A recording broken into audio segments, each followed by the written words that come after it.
आपको हमारी लॉर्ड संहार चैनल पर स्वागत है और इस चैनल को सब्सक्राइब करें ताकि वीडियो सबसे पहले आप तक पहुंच सके। अपने दोस्तों और परिवार को शेयर करें ताकि इस वीडियो से वे भी मोटिवेट हो सके। अगर आपकी कोई राय है तो कमेंट के माध्यम से पूछ सकते हैं और इसे हेडफोन के माध्यम से सुनें। धन्यवाद। भगवान श्री कृष्णा ने जीवन में सत्यता, धर्म और न्याय के महत्व को बताया है। अगर कोई हमसे छल करता है तो हमें सच्चाई और न्याय के प्रति स्थिर रहना चाहिए। हमें उस व्यक्ति के साथ विवेकपूर्ण तरीके से बात करना चाहिए और उसे उसके कृत्य का जवाब देना चाहिए। अगर संभव हो तो हमें उसके कृत्यों के प्रति उदार होकर उसे माफ कर देना चाहिए, परंतु हमें अपने अधिकारों की रक्षा करने के लिए भी तैयार रहना चाहिए। भगवान श्री कृष्णा का संदेश हमें साहस, समर्थन और बुद्धिमत्ता के साथ सत्य और धर्म के प्रति प्रतिबद्ध रहने का है। श्री कृष्ण ने अपने जीवन में अनेक बार धर्म और सत्य की रक्षा करने के लिए कठिन परिस्थितियों का सामना किया। उन्होंने हमें अपने उदाहरण से सिखाया कि छल के सामने हमें अपने धर्म के प्रति स्थिर रहकर कैसे सामना करना चाहिए। यदि कोई हमसे छल करे तो पहले हमें उस व्यक्ति की अभिज्ञान करनी चाहिए। फिर हमें बिना किसी बदले के उसके साथ धैर्यपूर्वक बातचीत करनी चाहिए। अगर उससे बातचीत से भी समाधान नहीं होता तो हमें अपने सामर्थ्य और धर्म के लिए उचित कदम उठाना चाहिए, लेकिन हमें हिंसा और अत्याचार से बचना चाहिए।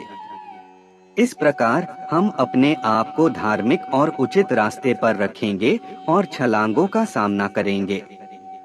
यदि कोई आपके साथ छल करता है तो भगवान श्री कृष्णा के उपदेशों का पालन करना सबसे उत्तम होता है। वे सत्य और न्याय की रक्षा करने के लिए हमें प्रेरित करते हैं। इसके अलावा आप निम्नलिखित कार्रवाई कर सकते हैं। 1. शांति बनाए रखें। छल किसी भी प्रकार का मानवीय द्वेष या क्रोध उत्पन्न करता है। इसलिए सबसे पहले आपको अपनी शांति बनाए रखना चाहिए। 2. सच्चाई की रक्षा करें। आपको सच्चाई की रक्षा करने के लिए प्रयास करना चाहिए और झूठ और छल का सामना करना चाहिए। 3. विवेकपूर्ण निर्णय लें। स्थिति को समझें और विवेकपूर्ण निर्णय लें। कभी कभी सबसे उत्तम उत्तर शांति और सही कार्रवाई के माध्यम से मिलता है। 4. आध्यात्मिक शक्ति का सहारा लें। ध्यान, प्रार्थना और आध्यात्मिकता के माध्यम से अपने आप को मजबूत बनाएं और स्थिति का सामना करें। 5. समाज में सहायता के लिए आगे आएं। यदि आपको लगता है कि आपके साथ छल किया जा रहा है तो समाज के सहायता संगठनों या कानूनी अधिकारियों से मदद मांगें। समय के साथ सच्चाई की विजय होती है और छल करने वाले का बदला अपने आप मिल जाता है।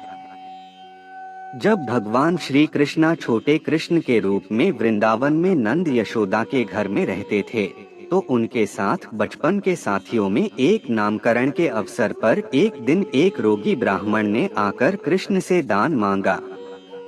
वह ब्राह्मण अपने रोग के इलाज के लिए धन की जरूरत थी और उसने कृष्ण से सहायता की गुहार बनाई। श्री कृष्णा, जो हमेशा भक्तों की मदद करने के लिए तैयार रहते हैं, ने उस ब्राह्मण को धन देने का निर्णय किया। लेकिन वह अपने गोपी साथियों के साथ खेल रहा था और उनके पास धन की कमी थी। उसने अपने माखनचोर रूप का इस्तेमाल करते हुए दान देने का निर्णय किया। कृष्ण ने रोगी ब्राह्मण के पास जाकर अपने माखनचोर रूप में धन के रूप में दिखाई दिया और ब्राह्मण को अपना माखन दिया। ब्राह्मण ने माखन को प्रसन्नता के साथ स्वीकार किया और उसके रोग भी ठीक हो गए। इस कथा से हमें यह सीखने को मिलता है कि जब हमारे पास समाधान नहीं होता है तो भगवान हमें आशीर्वाद देते हैं, परंतु हमें सहायता की प्रतीक्षा करनी चाहिए और उनके अनुसार कार्रवाई करनी चाहिए। भगवान का विश्वास करें और उनके अद्भुत राह का पालन करें। तब हमें जीवन में हर कठिनाई का सामना करने की शक्ति प्राप्त होती है। जरा एक बार द्वारका नगर में एक युवक राज्य के नामी नागरिक था जिसका नाम सुधीर था। उसके पास बहुत समृद्धि थी और वह लोगों की सहायता करने के लिए प्रतिबद्ध था। लेकिन उसके इस अच्छे नजरिए का फायदा उसके एक पुराने मित्र ने उठा लिया। एक दिन सुधीर को उसका पुराना मित्र मिला जिसका नाम राजीव था। राजीव ने अपनी विशेष क्षमताओं के बारे में गर्व से बताया और सुधीर को अपने साथ व्यापार करने का प्रस्ताव दिया। सुधीर, जो अपने मित्र पर भरोसा करता था, ने उसके साथ व्यापार शुरू किया। लेकिन समय के साथ सुधीर को यह लगने लगा कि राजीव धोखेबाजी कर रहा है। उसने कई बार राजीव को उसके व्यवहार के बारे में संदेह जताया, लेकिन राजीव ने हमेशा इसे स्पष्ट कर दिया। अंत में सुधीर ने व्यापार संबंधों को खत्म कर दिया और राजीव से दूरी बना ली। दुखी और परेशान सुधीर ने भगवान कृष्णा के मंदिर में जाकर आश्रय लिया।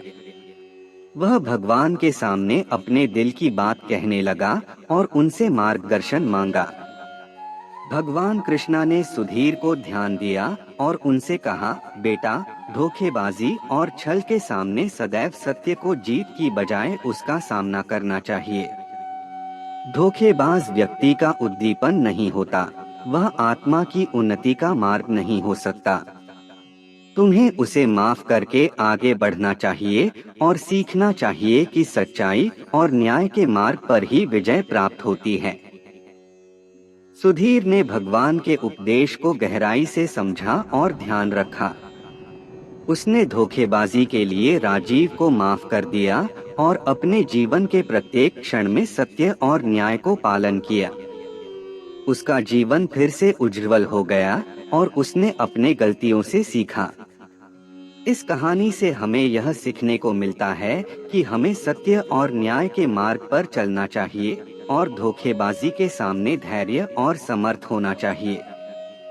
जब तक्षक नाम के राजा का पुत्र, उसका नाम धृतराष्ट्र था, नवीन था, वह बहुत उम्मीदों से भरा था। वह बड़ा होते ही राजा बनेगा, लेकिन उसके पास एक समस्या थी। वह अंधा था और अंधा राजा नहीं बन सकता। उसने अपने गुरु और सलाहकार से मदद मांगी। उसका गुरु विदुर नाम का एक पंडित था। वह उसे बताते हैं कि राजा बनने के लिए वह सच्चाई और न्याय के मार्ग पर चलना सीखे। धृतराष्ट्र ने अपने गुरु के उपदेश का पालन किया और उसने अपनी समस्या को हल किया। उसने राजा बनने का सपना पूरा किया, लेकिन उसने सत्य और न्याय का मार्ग चुना। उसने अपनी अंधाई की कमी को स्वीकार किया और एक सामान्य व्यक्ति के रूप में राजा का कार्य नहीं किया। उसने अपने द्वारा नियुक्त किए गए उच्चाधिकारियों का सहारा लिया और समाज के लिए उपयोगी काम किया। इस कहानी से हमें यह सीखने को मिलता है कि जीवन में छल और कपट से परेशान होने पर हमें सच्चाई और न्याय के मार्ग पर चलना चाहिए। भगवान श्री कृष्ण हमें सच्चाई और धर्म का पालन करने की प्रेरणा देते हैं, जो हमें अपने जीवन में समृद्धि और संतुष्टि लाता है। बिंद्रा और गोपिका नामक दो मित्र गोकुल के रहने वाले थे। वे दोनों बहुत अच्छे दोस्त थे और हमेशा एक दूसरे की सहायता के लिए तैयार रहते थे। उनके बीच की दोस्ती बहुत गहरी थी। एक दिन गोपिका की संपत्ति को लेकर विवाद हो गया। गोपिका की एक जमीन को उसके पड़ोसी बिंद्रा ने अपने नाम पर कर लिया था, जो कि गोपिका को बहुत दुखी किया। गोपिका ने बिंद्रा से अपनी जमीन को लौटाने के लिए कई बार अनुरोध किया, लेकिन बिंद्रा ने इसे मानने से मना कर दिया। गोपिका ने बहुत उदास होकर भगवान श्री कृष्णा के मंदिर में जाकर अपनी समस्या का वर्णन किया। भगवान श्री कृष्णा ने उन्हें सुना और उन्हें आश्वासन दिया कि वह उनकी मदद करेंगे। फिर भगवान श्री कृष्णा ने बिंद्रा को बुलाया और उनसे उनकी बात सुनी। बिंद्रा ने अपनी पक्ष की रक्षा की और गोपिका को झूठा और धोखाधड़ी करने वाला बताया। भगवान श्री कृष्णा ने बिंद्रा को समझाया कि सत्य और न्याय के प्रति सच्चाई के साथ चलना चाहिए। उन्होंने बिंद्रा को उसकी गलती को स्वीकार करने का सुझाव दिया और गोपिका को उसकी जमीन वापस करने के लिए कहा। बिंद्रा ने भगवान श्री कृष्णा के उपदेश का पालन किया और गोपिका को उसकी जमीन वापस कर दी। उसकी ईमानदारी के लिए भगवान श्री कृष्णा ने उसे आशीर्वाद दिया और दोनों दोस्तों की दोस्ती फिर से मजबूत हुई। इस कहानी से हमें यह सीखने को मिलता है कि सत्य और न्याय के प्रति आदर्श बनाए रखना चाहिए और भगवान के उपदेशों का पालन करना हमें सही मार्ग पर ले जाता है। बिंदु एक बड़े और समृद्ध गांव में रहता था। वह एक नेता था और उसके पास बहुत सारी भूमि, पशुओं का झुंड और अनेक लोगों के साथ अच्छी संबंध थे। उसकी बुद्धि और नैतिकता की वजह से उसे लोग बड़े ही सम्मान से देखते थे। एक दिन गांव में एक यात्री आया। यह व्यक्ति बड़े ही सुंदर और विचारशील था। वह बिंदु के पास आकर उसके साथ कुछ समय बिताने की इच्छा जाहिर की। बिंदु ने उसे अपने घर में आमंत्रित किया और उसका सत्कार किया। यात्री ने बिंदु से कहा, भगवान, मैंने सुना है कि आप बहुत ही बुद्धिमान और न्यायप्रिय हैं। क्या आप मुझे एक सलाह दे सकते हैं? बिंदु ने कहा, जी हाँ, कृपया मुझे अपनी समस्या बताएं। यात्री ने कहा, मेरे पास एक स्वार्थी संगठन का एक नेता है जो मुझसे मेरे संपत्ति का अधिकार छीन रहा है। कृपया मुझे उससे निपटने के लिए सलाह दें। बिंदु ने मुस्कुराते हुए कहा, मैं तुम्हें एक कहानी सुनाऊंगा जो श्री कृष्णा के जीवन से है। बिंदु ने फिर यह कहानी सुनाई। एक बार श्री कृष्णा के भगवान ने वृंदावन में रहने वाले गोपियों के साथ खेलते हुए एक दिन बड़े ही निराले खेल खेला। एक दिन उन्होंने अपने मित्रों के साथ दूध चोरी का खेल खेला। उन्होंने दूध वाले की दूध पट्टी से दूध चुराकर पी लिया, लेकिन उनकी योजना साकार नहीं हो पाई और उन्हें पकड़ लिया। दूध वाले ने उन्हें दूध चोरी करने के लिए आधिकारिक तरीके से दंड दिया। श्री कृष्णा ने तब उन्हें धरती पर गिरा देखा और उनसे कहा, आपने सही किया क्योंकि आपने अपने अधिकार की रक्षा की, लेकिन आपको इसे बड़े प्रेम से नहीं किया। जब आप उन्हें पकड़े तो आपने उन्हें प्रेम से पराश्रय नहीं दिया। मोरल, छल करने वाले के प्रति प्रेम और सहानुभूति दिखाना हमेशा सही होता है। बिना किसी को नुकसान पहुंचाए हमेशा अपने अधिकारों की रक्षा करना चाहिए, लेकिन विचारशीलता और प्रेम के साथ। बिंदु की यह कहानी सुनकर यात्री ने समझा कि छल के साथ अधिकार की रक्षा करना सही नहीं होता। उसने बिंदु का साहस और समझ की प्रशंसा की और उसने अपने समस्या का समाधान किया, निर्दोषता के साथ। बिंद्रावन में एक छोटे से गांव में एक युवक नामक गोपाल रहता था। गोपाल ध्यान और धर्म में बहुत विश्वास रखता था और उसका आदर्श भगवान श्री कृष्ण था। वह हमेशा अच्छा करने की कोशिश करता था और लोगों की सहायता करने के लिए संतुष्टि महसूस करता था। एक दिन गोपाल को अपने गांव के बाहर एक व्यापारी दिखाई दिया। व्यापारी ने एक बहुत ही सुंदर और बड़ी चमकदार गाड़ी ले जाने का वायदा किया और उसने गोपाल को इसे बेहद कम कीमत पर खरीदने के लिए प्रस्ताव दिया। गोपाल ने पहले तो इसके बारे में सोचा, लेकिन फिर उसने सोचा कि व्यापारी शायद उससे छल कर रहा हो। इस समय पर उसने भगवान श्री कृष्ण की सीख याद की। वे जानते थे कि धर्म की रक्षा करने के लिए किसी भी स्थिति में सत्य की पालना करना जरूरी होता है। गोपाल ने व्यापारी से कहा, मुझे आपके प्रस्ताव पर ध्यान देने में कुछ समय लगेगा। फिर वह गांव के एक सच्चे और निष्कपट व्यापारी के पास गया और उससे वही गाड़ी खरीदने का प्रस्ताव रखा।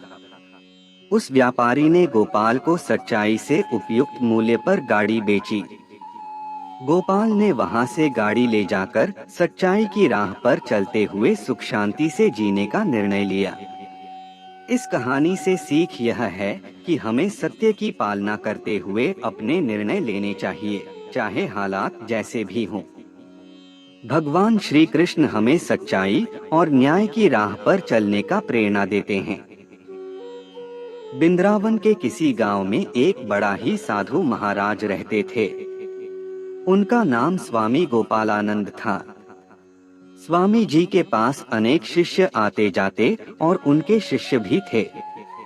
एक दिन गांव के एक युवक ने स्वामी जी के पास आकर एक समस्या सुनाई।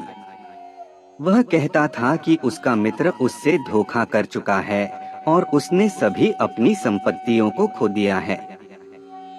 स्वामी जी ने उसे सुना और उसे सांत्वना दी, परंतु उसका मन शांत नहीं हो पा रहा था। इस पर स्वामी जी ने उसके साथ बातचीत की और उसे भगवान श्री कृष्ण की एक कहानी सुनाई। कहानी उसने यह सुनाई कि एक गांव में एक व्यापारी रहता था जिसका नाम राधाकांत था। राधाकांत बहुत धनवान था, परंतु उसका दुश्मन एक चालाक व्यक्ति था जो हमेशा उसकी संपत्ति को हानि पहुंचाने की कोशिश करता था। एक दिन राधाकांत को पता चला कि उसका दुश्मन उसके व्यापार में छल कर रहा है। उसने उसे रोकने के लिए अपने विशेषज्ञों की मदद ली, परंतु वे भी कोई रास्ता नहीं निकाल पाए। फिर एक दिन राधाकांत भगवान श्री कृष्ण के मंदिर गया और अपनी मुश्किल की बात बताई। वह भगवान श्री कृष्ण से प्रार्थना करने लगा। भगवान श्री कृष्ण ने उसे समझाया कि सत्य की रक्षा करने के लिए हमें हमेशा निष्कपट और बुद्धिमान रहना चाहिए। राधाकांत को बताया गया कि वह अपने कामों में बुद्धिमानी और चालाकी से काम करें, परंतु किसी के साथ छल करने का प्रयास न करें। अंत में सत्य ही विजयी होता है और छलना करने वाले का अंत भी अधम होता है। राधाकांत ने भगवान के उपदेशों का पालन किया और उसका दुश्मन उसकी संपत्ति को हानि पहुंचाने की कोशिश करने में विफल रहा। राधाकांत को उसके समस्या का समाधान मिल गया और वह खुश रहने लगा। इस कहानी से स्वामी गोपालानंद के युवक को भगवान के उपदेशों का महत्व और सत्य की विजय का संदेश मिला। बिंदु और सुदामा नामक दो दोस्त भगवान कृष्ण के भक्त थे। दोनों बचपन से दोस्त थे और साथ में बड़े होते गए। बिंदु धनवान था जबकि सुदामा गरीब था। एक दिन सुदामा को अपने परिवार के लिए भोजन नहीं मिला और वह अपने दोस्त बिंदु के घर गया जो कृष्ण भक्त था। बिंदु ने सुदामा का स्वागत किया और उन्हें अच्छे से खिलाया पिलाया। सुदामा के मन में शर्म थी कि वह बिंदु से कुछ मांग रहा है, लेकिन उसने अपने बच्चों के लिए कुछ खाने को लिए और बिंदु के घर से चला गया। अगले दिन सुदामा ने फिर से अपने दोस्त के घर जाकर खाने के लिए कुछ मांगा। इस बार बिंदु के घर में केवल दिन बिताने के लिए सुदामा को अपने साथ रख लिया। सुदामा ने बिंदु के साथ कृष्ण के बारे में बात की और उन्हें कृष्ण की प्रेम की कथाओं में लीन किया। बिंदु ने उन्हें कृष्ण के श्रीमद् भगवद गीता के उपदेशों के बारे में बताया। एक दिन सुदामा को अपने परिवार के लिए भोजन का विचार आया, लेकिन उसके पास खाने के लिए कुछ नहीं था। इसलिए उसने अपने दोस्त बिंदु से कुछ मदद मांगने का निर्णय किया। सुदामा ने कृष्ण के दरबार में जाकर उनसे मदद के लिए अनुरोध किया। कृष्ण ने सुदामा को खुशी से स्वागत किया और उन्हें अपने साथ बुला लिया। सुदामा ने कृष्ण को छोटा सा टोकरी भेंट दी जिसमें थोड़ा सा चावल था। कृष्ण ने उस टोकरी को खोला और खुशी से उस चावल को खाया। कृष्ण ने सुदामा का मनोबल बढ़ाया और उन्हें अमीर बना दिया। इस कहानी से हमें यह सीख मिलती है कि छल करने वाले के प्रति कृष्ण ने सद्भावना और दया का भाव दिखाया। बिहार के एक छोटे से गांव में एक युवक रहता था जिसका नाम गोपाल था। गोपाल को अपने पिता की मृत्यु के बाद अपने परिवार का पालन पोषण करना पड़ रहा था। गांव में उसके पास एक छोटा सा खेत था, जिसमें वह गेहूं और धान की खेती करता था। एक दिन गोपाल के पड़ोसी गोकुल का एक धनी व्यापारी उससे बात करने के लिए आया। उसने गोपाल को एक बड़ा सौदा प्रस्तावित किया। वह उसके खेत को एक बड़े होटल के लिए खरीदना चाहता था। गोपाल को यह सौदा बहुत ही आकर्षक लगा। उसने तुरंत हाँ कह दी। फिर व्यापारी ने एक समझौता किया कि गोपाल को पहले अगले महीने का भुगतान करना होगा और फिर उसके खेत का मालिकाना हक उसके पास रहेगा। गोपाल ने खुशी खुशी स्वीकार किया। कुछ महीने बाद जब व्यापारी को खेत का मालिकाना हक चाहिए था, तो वह गोपाल के पास गया, लेकिन गोपाल ने उससे पूछा, तुमने मुझसे कहा था कि मैं खेत को खरीदने के बाद मालिक हो जाऊंगा। अब आप मुझसे इसे बदलने क्यों आए हो? व्यापारी ने हंसते हुए कहा, गोपाल, मैंने तुमसे सोचते समय छल किया था। मैंने तुम्हें कहा था कि तुम खेत का मालिक हो जाओगे, लेकिन मैंने तुम्हें समझा था कि तुम मुझसे कॉन्ट्रैक्ट पर सहमत हो रहे हो। गोपाल ने इसे सुनकर चौंक गया। उसने व्यापारी को गलती का आईना दिखाया, लेकिन व्यापारी ने अपनी छल को मानते हुए गोपाल को खेत का मालिक बना दिया। इस कहानी से सीख यह है कि छल करने वाले को भी अक्सर उसकी ही चालाकी से पराजित होना पड़ता है। भगवान श्री कृष्ण हमें सच्चाई और न्याय के मार्ग पर चलने का संदेश देते हैं और अंत में सच्चाई ही विजय होती है। एक समय की बात है, कृष्ण भगवान गोकुल के निवासी थे। एक बार उनके मित्रों में से एक व्यापारी था जिसका नाम सुदामा था। सुदामा बहुत ही निष्काम भाव से रहता था और वास्तविक धन संपत्ति की प्राथमिकता नहीं देता था। एक दिन उसका पत्नी सुदामा को कहा, हे प्रिय, हमारे पास बहुत कम खाने का सामान है और हमें उसे अपने मित्र कृष्ण को देना चाहिए। सुदामा ने ध्यान दिया और स्वीकार किया, क्योंकि उन्हें अपने मित्र के साथ बिताए गए समय की याद थी और उन्हें अपने दोस्त का सम्मान करने का अवसर देना चाहिए। सुदामा ने अपने घर से छोटे छोटे भीखने का एक झोला लिया और वहां पर रखा, जो कि बोझिल और पुराना था। वह गोकुल के राजा भगवान कृष्ण के दरबार में पहुंचा। सुदामा ने अपने अत्यंत गरीबी के अनुभव का इजहार करते हुए भगवान कृष्ण के सामने अपनी भिख का विनम्रता से प्रस्तुत किया। कृष्ण ने सुदामा को खुशी से आलिंगन किया और उन्हें अपने आचार्य के समान स्वागत किया। उन्होंने सुदामा के झोले को खोला और उसमें सिर्फ एक ही पुण्य और प्रेम के संदेश से भरा था। कृष्ण ने सुदामा को गले लगाया और उन्होंने एक संगीतमय और प्रेमपूर्ण रात बिताई। जब सुदामा वापस अपने घर की ओर लौटे, तो उसके सभी संदेह दूर हो गए थे। उसने देखा कि उसका घर अचानक धन संपत्ति से भर गया है और वहां पर उसका परिवार खुश होकर उसका स्वागत कर रहा है।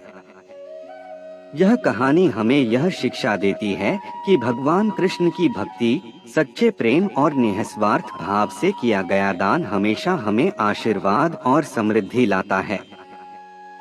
इसके अलावा यह हमें यह भी सिखाती है कि भगवान संपूर्ण और समर्पित दिल से उनके पास आने वाले हर भक्त को आशीर्वाद और संतोष प्रदान करते हैं। जब भगवान श्री कृष्ण छोटे थे, वे एक बार गोपियों के साथ गोपालन करते हुए वृंदावन में बाहर गए। वहां एक छलांग वाला शेर उनके सामने आया और उन्हें देखकर अपनी भयानक रूप दिखाने लगा।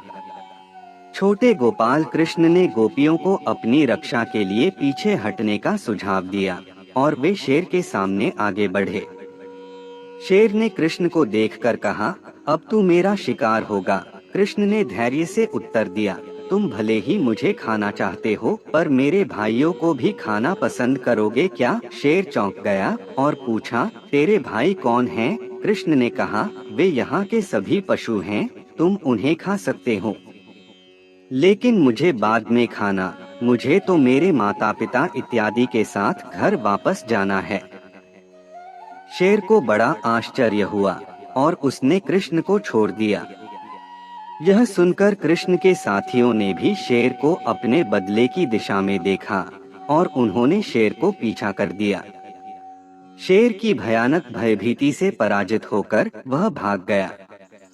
इस कहानी से हमें यह सीखने को मिलता है कि छलांग वाले भय को परास्त करने के लिए हमें बुद्धिमत्ता और विवेकपूर्ण निर्णय की आवश्यकता होती है। भगवान श्री कृष्ण ने इस घटना के माध्यम से अपने भक्तों को यह सिखाया कि समय के साथ समझदारी से और साहसपूर्वक आप समस्याओं का सामना कर सकते हैं। एक समय की बात है, भगवान श्री कृष्णा गोकुल में नंद गोपाल के घर में नंद महाराज और यशोदा माता के साथ बचपन में बिता रहे थे। उनके साथ उनके सखा और सखिया भी खेलते और मस्ती करते थे।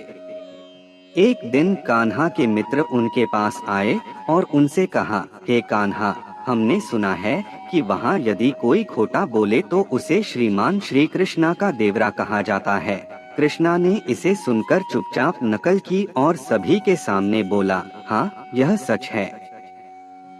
इसके बाद एक साधारण समय में नंद बाबा ने अपने गाय को बेचने का निशाना बनाया। कुछ दिनों बाद एक व्यापारी आया और नंद बाबा से गाय को खरीदने के लिए बोला। नंद बाबा ने गाय के ऊपर अधिक मूल्य लगा दिया। व्यापारी ने कहा, अरे भाइया, आपने कहा था कि गाय को कोई दोष नहीं है, लेकिन मुझे लगता है कि यह गाय देवरा है। इस पर सभी लोग मुस्कुरा दिए और कहा, अरे हाँ, हमारी श्री कृष्णा का देवरा है। व्यापारी ने समझा कि वह धोखा खा रहा है और गाय को खरीदने के लिए नंद बाबा से उचित मूल्य पर सहमत हो गया। इस कहानी से हमें यह सीखने को मिलता है कि सच्चाई का सामना करने के लिए धैर्य और विवेक की आवश्यकता होती है। भगवान श्री कृष्णा हमें धोखा नहीं देते हैं, लेकिन हमें सत्य को पहचानने और उसका पालन करने की क्षमता देते हैं। इसी तरह हमें अपने जीवन में सत्य और न्याय के मार्ग पर चलना चाहिए। जरा धैर्य धरिए, मैं आपको भगवान श्री कृष्णा की एक लंबी कथा सुनाता हूँ। एक समय की बात है, महाभारत काल में एक गांव में एक युवक रहता था जिसका नाम गोपाल था। गोपाल ने बहुत मेहनत करके अपने पिता की संपत्ति को बढ़ाया और उसे और उसके परिवार को समृद्धि और सुख का अनुभव करने का अवसर दिया। एक दिन गांव के एक सम्मानित व्यक्ति ने गोपाल से एक सौदा करने का प्रस्ताव दिया। वह व्यक्ति अपनी एक खूबसूरत गाय को गोपाल को बेचना चाहता था। गोपाल ने खुशी खुशी उसका सौदा किया और उसने गाय के लिए एक बड़ा रकम भी दी। कुछ समय बाद गाय ने बीमारी कर ली और व्यक्ति ने गोपाल को बताया कि उसे वापस करना होगा। गोपाल ने सौदा तो कर दिया था, लेकिन उसने भगवान श्री कृष्णा के उपदेशों का पालन करते हुए व्यक्ति से अनुरोध किया कि वह गाय का इलाज करने में मदद करे। व्यक्ति ने गाय का इलाज किया और गाय ठीक हो गई। गोपाल की नियति और भगवान कृष्णा की कृपा से गाय फिर से स्वस्थ हो गई। इस कथा से हमें यह सीख मिलती है कि हमें छल के समय में धैर्य और दया दिखानी चाहिए। भगवान कृष्णा हमें यह सिखाते हैं कि छल के समय में भी सत्य के पथ पर चलना चाहिए और प्रेम और दया के साथ अन्यों की मदद करना चाहिए। जब कृष्ण ने मथुरा में रहते हुए अपने प्रिय शिष्य सुदामा को देखा, तो उन्होंने उन्हें आपसी मित्रता की उदाहरणीय मिसाल दी। भगवान श्री कृष्ण जानते थे कि सुदामा वित्तीय रूप से बहुत निर्धन थे, लेकिन वे उनके दोस्त थे। एक दिन सुदामा ने कृष्ण के आश्रम में एक छोटा सा भिखारी बच्चा देखा। वह बच्चा बहुत भूखा और प्यासा था। सुदामा ने उसे अपने भोजन का एक टुकड़ा दिया और उसे पानी पिलाया। वह छोटा सा बच्चा उस भिखारी के रूप में भगवान कृष्ण के रूप में परिचित हुआ। थोड़ी देर बाद भगवान कृष्ण ने सुदामा को अपने आसन पर बुलाया और उन्हें स्वागत किया। कृष्ण ने उनसे कहा, हे सुदामा, तुमने जो मेरे भिखारी रूप में पहचाना, वह असल में मैं ही था। तुम्हारी निस्वार्थ भावना ने मेरे मन को प्रसन्न किया है। कृष्ण ने सुदामा को धन, संपत्ति और सुख की अधिकता दी। इसके साथ ही उन्होंने उन्हें आध्यात्मिक ज्ञान और सत्य की प्राप्ति के लिए भी शिक्षा दी। सुदामा की निस्वार्थ भावना ने उन्हें अनंत कृपा और आनंद के साथ भरा।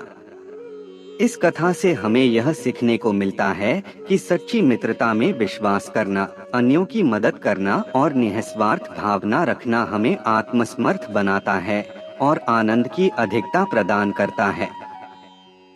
बिल्कुल एक प्रसिद्ध कथा है जो महाभारत काल की है, जिसमें भगवान श्री कृष्णा और युधिष्ठिर के बीच एक दृश्य है जो छल के समाधान को दिखाता है।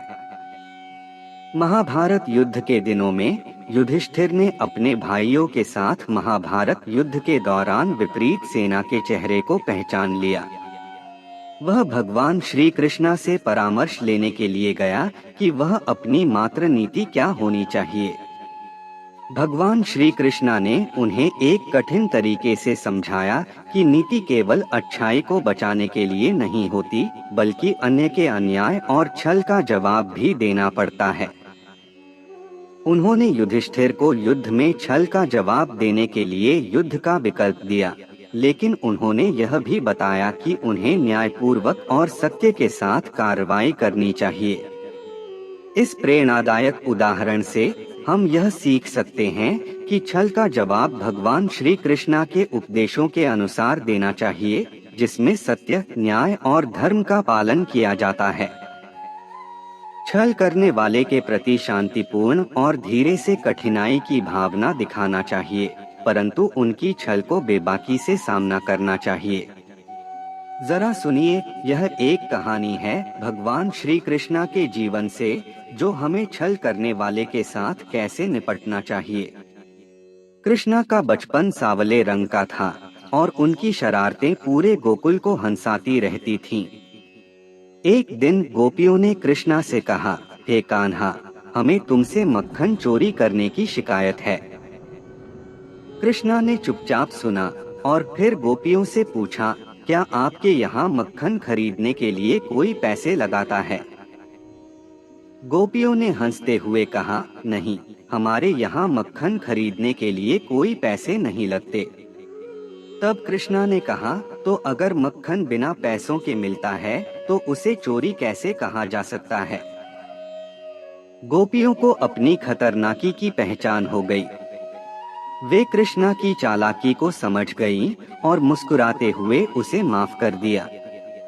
इस कहानी से हमें यह सीख मिलती है कि छल करने वाले को हमें उनकी चालाकी में फंसने नहीं देना चाहिए। विवेकपूर्णता और समझदारी से हम उन्हें पहचान सकते हैं और उनकी चालाकी का सामना कर सकते हैं। भगवान श्री कृष्णा ने हमें सत्य और धर्म की पालना करने के लिए प्रेरित किया है और छल के खिलाफ खड़े होने की सीख भी सिखाई है। जब भगवान श्री कृष्ण छोटे थे, वे एक बार अपने गोपी दोस्तों के साथ छटपटाहट कर रहे थे। उनके मित्रों में एक गोपी था जिसका नाम श्रीधाम था। श्रीधाम अक्सर छल करने की चालें चलता था और अपने दोस्तों को प्रणाम करने के बाद उनसे उनकी मिठास चुराता था। एक दिन जब श्री कृष्ण और उनके गोपी दोस्त दूध के ढाबे पर बैठे थे, श्रीधाम ने फिर से छल की कोशिश की। उसने एक प्रस्ताव दिया, वह किसी गोपिका के दूध में खोया हुआ आटा मिलाने का प्रयास करेगा। श्री कृष्ण ने उसे धोखाधड़ी से खेलने के बारे में चेतावनी दी, लेकिन वह नहीं माना। श्रीधाम ने अपना आटा गोपिका के दूध में मिला दिया, लेकिन जब वह दूध पकने लगा, देखा कि आटा नहीं बल्कि खोया हुआ लाल रंग का पिंगटा आटा है। वह तत्पश्चात जोर शोर से चिल्लाया, ये क्या है? मुझे धोखा दिया गया है। इस समय श्री कृष्ण ने उसका मजाक उड़ाते हुए कहा, श्रीधाम, तुम्हारा यह चुटकुला कामयाब नहीं हुआ। तुमने कोशिश की लेकिन धोखा खाया। छल करना हमेशा अच्छा नहीं होता। श्रीधाम ने अपनी गलती स्वीकार की और उसने यह समझा कि धोखाधड़ी से खेलने का असली मजाक कभी भी अच्छा नहीं होता। उसने अपने दोस्तों से माफी मांगी और उस दिन से वह कभी भी छल नहीं किया। इस कहानी से हमें यह सीखने को मिलता है कि छल और धोखाधड़ी से खेलने की कोशिश करना हमेशा बुरा होता है और सच्चाई और ईमानदारी हमेशा सबसे बेहतर होती है। जरा सुनिए, एक कथा है जो भगवान श्री कृष्ण के जीवन से संबंधित है। एक बार द्वारका नगर में एक युवक नामक शिकारी रहता था। वह बहुत ही कुशल शिकारी था और हर बार उसे कोई शिकार मिलता था। एक दिन उसने एक पशु को बंदी बना लिया। वह पशु को अपने घर ले गया और उसे अपने अधीन में रख दिया। यह पशु एक कृष्ण भक्त था और उसने अपने अधीन में रहने के लिए एक अवसर माना। वह हर दिन श्री कृष्ण की पूजा करता था और उनके नाम का जाप किया करता था।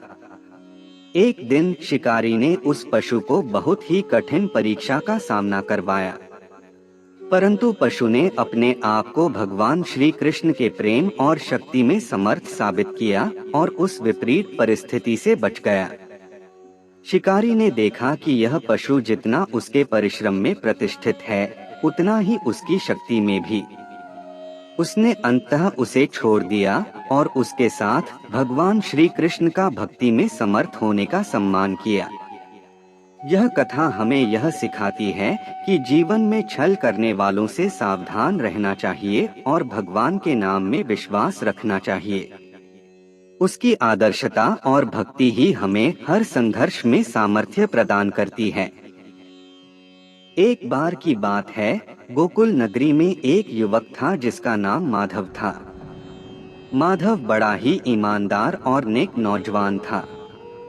उसका दिन विशेषतः उसके परिवार के साथ भगवान कृष्ण के ध्यान में बीतता था।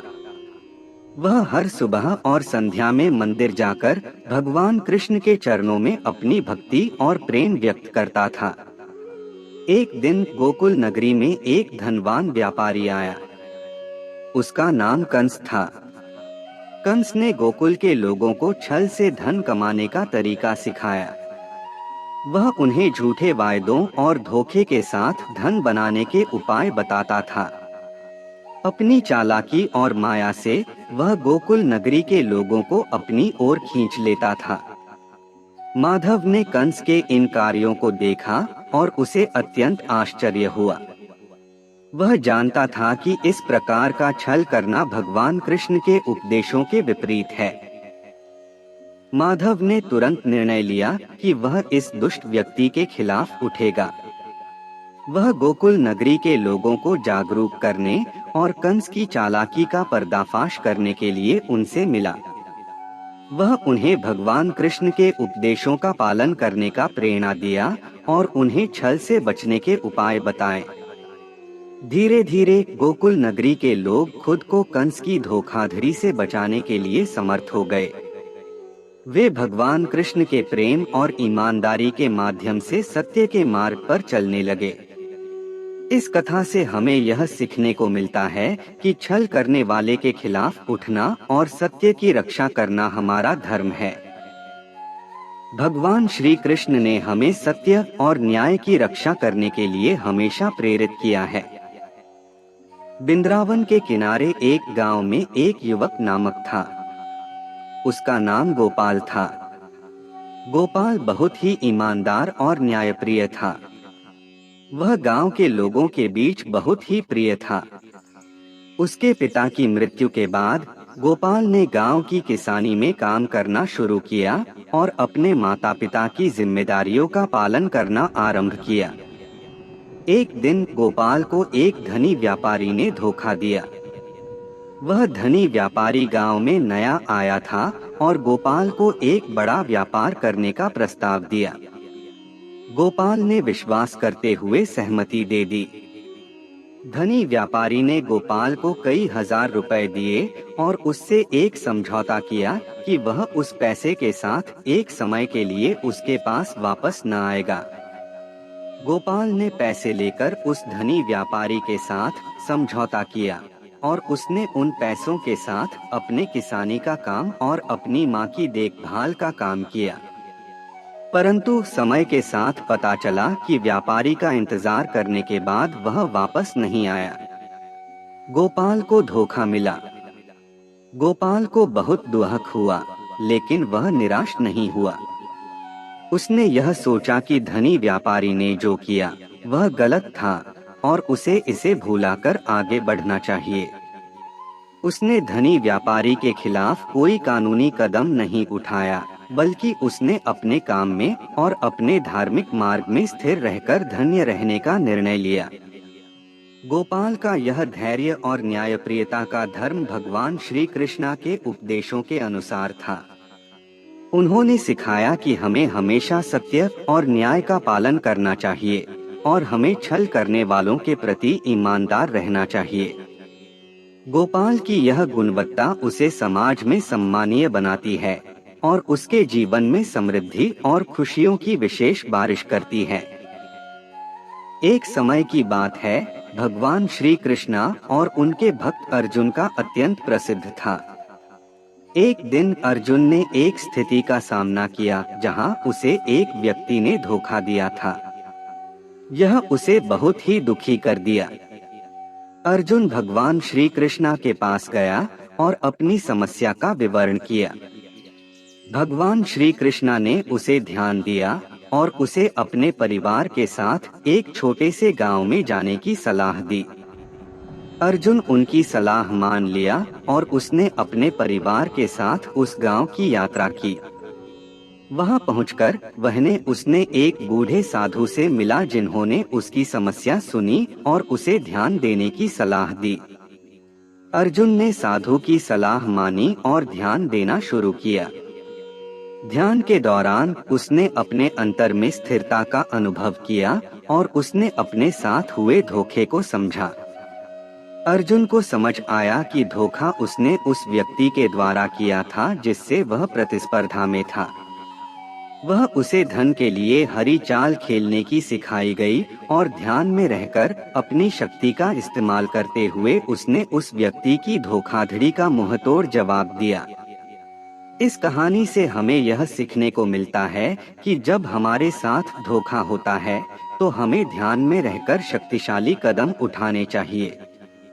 भगवान श्री कृष्णा हमें साहस, समर्थन और समझ का आशीर्वाद देते हैं ताकि हम सभी सामने आने वाली चुनौतियों का सामना कर सकें। बिंद्रवन के कृष्ण एक बार गोपियों के साथ खेलते थे। एक दिन उन्हें एक छलांगी ग्वाला मिला। यह ग्वाला बहुत ही चालाक और धोखेबाज था। वह अपने चाल चलनों से लोगों को बहुत ही प्रभावित करता था और उनसे उनकी सामर्थ्य के अनुसार अधिक धन या संपत्ति प्राप्त कर लेता था। एक दिन वह छलांगी ग्वाला कृष्ण जी के पास आया और उन्हें भी अपनी धोखाधड़ी के झांसे में फंसा लिया। वह कृष्ण जी को एक खेल में शामिल करने का प्रस्ताव देता है जिसमें हर कोई भाग ले सकता है और विजेता बहुत बड़ा इनाम जीतेगा। कृष्ण जी, जो हमेशा सत्य और न्याय के पक्ष में रहते थे, ग्वाला के प्रस्ताव को स्वीकार करते हैं, लेकिन वे बिल्कुल भी नहीं चाहते कि किसी को धोखा दिया जाए। इसलिए उन्होंने ग्वाला के प्रस्ताव को स्वीकार करने से पहले अपने भक्तों और दरबार के सभी सदस्यों के साथ उसकी चालें और खेल की नियमों को समझा लिया। खेल शुरू होता है और सभी उत्सुक हो जाते हैं। ग्वाला, जो बहुत ही चालाक था, शीघ्र ही अपनी धोखेबाजी शुरू कर देता है। वह गलत काम करने के बावजूद भी कृष्ण जी को प्रतिभाशाली तरीके से धोखा नहीं दे पाता है। उसके खेल में कृष्ण जी धैर्यपूर्वक और बुद्धिमानी से काम लेते हैं और उसकी धोखाधड़ी का पर्दाफाश करते हैं। ग्वाला निराश हो जाता है और उसे अपनी गलती का एहसास होता है। वह कृष्ण जी से माफी मांगता है और उनके साथ सही राह पर चलने का वचन देता है। कृष्ण जी, जो हमेशा दयालु और करुणामय होते हैं, उसे माफ कर देते हैं और उसे सही मार्ग पर चलने के लिए प्रेरित करते हैं। यह कहानी हमें यह शिक्षा देती है कि हमेशा सत्य और न्याय के प्रति आदर्श बनाए रखना चाहिए और धोखेबाजी या छल की बजाय सही मार्ग पर चलना चाहिए। भगवान श्री कृष्ण ने हमें सत्य, न्याय और धर्म के मार्ग पर चलने का मार्गदर्शन किया है और हमें उनके उपदेशों का पालन करना चाहिए।